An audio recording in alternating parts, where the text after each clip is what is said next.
بسم اللہ الرحمن الرحیم۔ السلام علیکم۔ محتاجی اور ذلت سے پناہ مانگنے کی دعا۔ آپ 5 وقتہ نماز کا اہتمام کریں اور فرض نمازوں کے بعد اور تہجد میں اللہ تعالیٰ سے دعا کریں، اور ساتھ ساتھ مندرجہ ذیل دعا کثرت سے پڑھنے کی کوشش کریں۔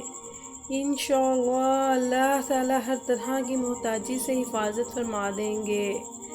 دعا یہ ہے: اللہم انی اعوذ بک من الفقر واعوذ بک من الکلوۃ والزلات واعوذ بک ان اظلم او اظلم۔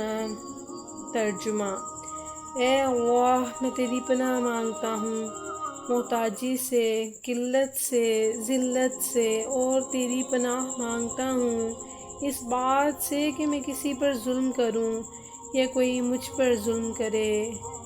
اس دعا کو اٹھتے بیٹھتے پڑھا کریں تاکہ اللہ تعالیٰ آپ کی ہر مشکل کو آسان کرے، آپ کو ظلم سے بچائے اور آپ بھی کسی پر ظلم نہ کر سکیں۔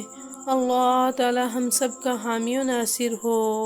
چینل کو سبسکرائب ضرور کیجیے گا، ویڈیو کو لائک کیجیے گا اور آگے دوستوں میں شیئر بھی کیجیے گا تاکہ سب کے لیے آسانی ہو سکے۔